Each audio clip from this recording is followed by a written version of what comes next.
Hey, welcome back. I am Austin. I am the maker of Stuff, which is a clean, simple, and powerful to-do list app for iPhone and iPad, coming soon to Mac and additional Apple platforms. I wanted to walk you through today some of the updates that will be coming soon in version 2.2.9. So we were on a really good streak end of last year, releasing about one update every other week. And now it's been almost 2 months since the last update, 2.2.8. Reason for that is what you'll see here and what you'll see once you start using it. There was a ton of performance and back-end re-architecturing that went on in the background.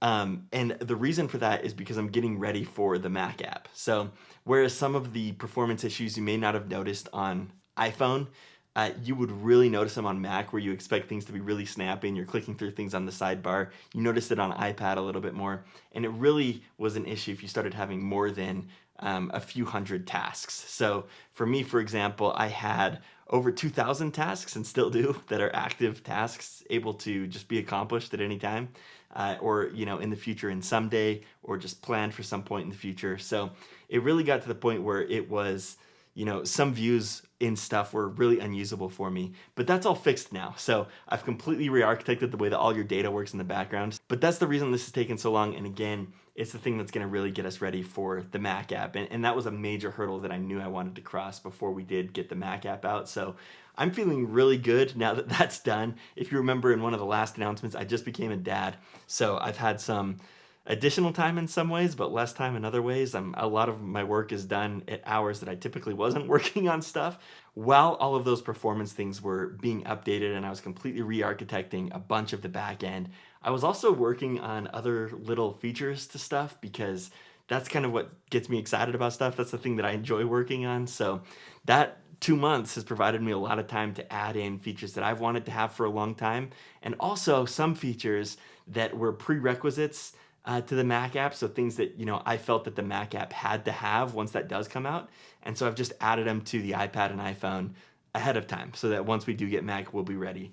And you'll see what those are too. So let's dive right into it without any further ado, and I'll show you some of the new things that should be coming out within the next week to Stuff version 2.2.9. Okay, so here we are in Stuff. First thing I want to show you is basically a new way to filter tasks in Stuff. And what I mean by that is just that Stuff has kind of gotten filtering superpowers for tasks and also lists now. So here we're on my Launchpad, and I've got my personal space, got my secret stuff space, I've got my work space.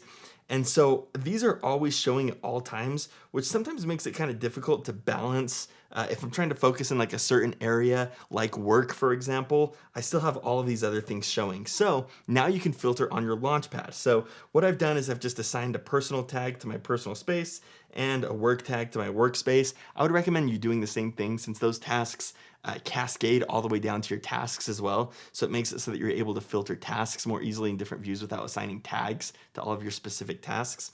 Anyways, if I come in here now, you can see that I've actually got this filter menu right here. And so if I hit work, it's going to hide away everything other than my workspace here. So that's really nice, and I can see everything that I'm doing in work here. When I'm done, I can come over here, I can just filter by personal. It's going to hide all of my other spaces and lists that don't fit into personal. So that's how filtering on the Launchpad works. There are also some additional options, such as you can toggle whether or not you're hiding upcoming lists on your Launchpad. So that's on by default, which means that if I've assigned a list to be done someday in the future, I'm not going to show it on the Launchpad, but now you can actually decide whether or not you want to show those things that are coming in the future. So that's how that works. You can show it or hide it just by tapping the ellipsis button right here and hitting hide tag filters or show tag filters. And that's available on both iPhone and iPad. It's not going to be showing by default, just to keep things nice, clean, and simple. But if you are a power user like me, I think that you're really going to love this feature. Staying along the lines of filtering, we have something that I'm super, super excited about. Previously, filtering was really only beneficial if you've added tags to things like your spaces and your tasks, etc.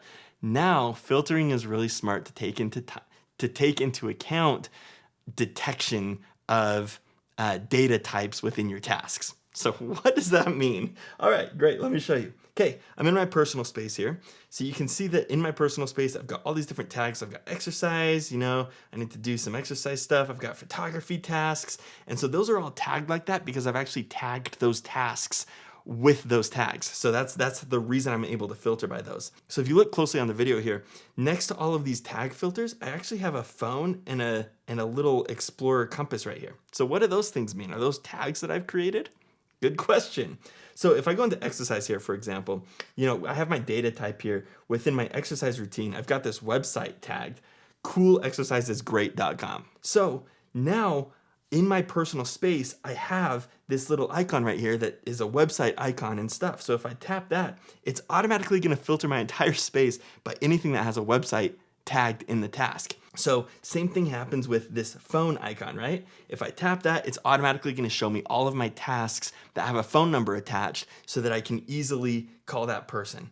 I can, call my sister, call my mom, or wish Winnie a happy birthday in a few months down the road. So those all have phone numbers attached and just like that. So these works just like all of the other tag filters, so you can exclude by those too. So if you have a list, that has a bunch of websites, you can remove all of those easily. And again, this all just happens in the background auto-magically. And so I hope you love that. I have really, really loved it. It's something that I've been wanting to do for a long time, but there's been kind of a build up to it. So that's live now. Would love to hear what you think about that. Now, the other thing with drag and drop that I'm really, really excited about is actually being able to drag from other sources into stuff. So at its base level, this just means like I'm in Safari, for example, I can grab this website right here and just drag it onto there, and it'll add automatically a task that says, hey, you need to go check out this website. And I can easily do that right there. Again, filter by the website. All of that's really cool. The other thing I can do is I can now drag an email from my email onto stuff. And what it's going to do is it's going to create a task with this little deep link right here. And it's going to attach the email icon so I can easily just open that message. So if you have an email in your inbox that you want to, make sure you get back to later from the Mail app on iPad, you can just drag that email onto stuff. It'll create a task in whatever list you're in, attach that deep link right there, and that'll allow you to just easily open up that message at a later point and actually complete that task. Okay, the other thing that's now available in stuff is better support for multi-window management on iPad. So you can see where this kind of bleeds into what I want to do with Mac. But here, for example, I've got my inbox open in one window, I've got stuff to visit open in a different window, and I can easily now just drag a task from my inbox, for example, into this other list, just like that, and it's going to move it to the other list. Okay, something else that I'm super, super excited about has been a really, really complicated feature that, happened in the background over these last couple of months, but that is an undo and redo functionality in stuff. So it works basically everywhere. There are some little features that I still want to add into this system that aren't there yet. But let's say, for example, I'm in my movies to watch here and I just checked that off. Let's say that I, did that on accident. Well, if I had my keyboard attached to my iPad, or if I was using my iPhone, with the keyboard, I can just tap Command Z. On the iPhone, I can just shake it. And on the iPad here, I can even just go up to Edit, and I'm going to do Undo Complete Task. And that's just going to undo that. It'll let me know right there in my little call out. But you can undo basically anything. Let's say that I wanted to do, watch all of these movies next Friday, for example, and then I'm thinking, what am I doing? I can't watch all those next Friday.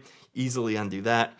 So all of that is live in the app as of 2.2.9. Okay, beyond that, there are just a bunch of little things, as you can imagine, a ton of bug fixes in this update, a lot of little things that just weren't really working, or little hiccups that people were having as they tried to experience different workflows. So a ton of those have been resolved now, which I'm really excited about. There's always more work to be done here. And then a bunch of little design fixes. You see this nice little toggle, kind of shows you how many little sections you can unfold here. Stuff fully supports 24-hour time now. So if you prefer 24-hour time, that will be reflected in stuff. On the Today card, there's this new little button right here to just add a task to today in the current list that you're in. And then something that I'm really excited about is a bunch of accessibility updates in this update. So, if you have your reduce motion setting on, a lot of these little animations will be a lot calmer for you. And then we also support increased contrast on your text. So some of the colors will be deeper, darker colors if you have your increased contrast setting on. So those are the first into kind of an accessibility deep dive that I want to make into stuff, but those little things have been done here just to make stuff more accessible to everyone. Eventually I want to get stuff to the point where, you know, you can fully access it no matter what type of accessibility features you have enabled. So that's the point that we're going towards, and this is kind of the start to all of that. So that is just a little taste into 2.2.9. I'll attach the full changelog below. There's a ton. And again, I hope you like it. That was a couple of months there. I do think that updates will be a little bit more sporadic here and in between because I'm not prioritizing so many of the features that I have, and I've got a huge list of features that I do want to get into stuff, easily over 300 things. But all of that is kind of being set to the side as I focus fully on the Mac app. So again, a lot of this was just like performance updates to get us to the point where stuff is really zippy. And I hope that you recognize that if you have, you know, hundreds of tasks. I do think that the Mac app should be out by end of April. So that's my current goal. Again, I am of the mentality that I don't want to release it until it's really great. But the good news is that I do think we'll be opening up a beta. So if you want to try out the Mac app beforehand and you're willing to live through some of the bugs of that, then let me know. And you can do that on any of our social channels, which are all linked below. But yeah, I will definitely be wanting some beta users. I think the only requirement for that is that you subscribe to extra stuff or you've purchased extra stuff just so that you can have all of those features in the beta and test those out as well. So that's that. Thanks again for sticking along for the journey, and apologies for the long time in between little updates, but I do promise that stuff is seeing a ton of my time and attention right now to get it to that next level. And I think that it's really turning into something great, and that makes me excited. It's something that I use a ton.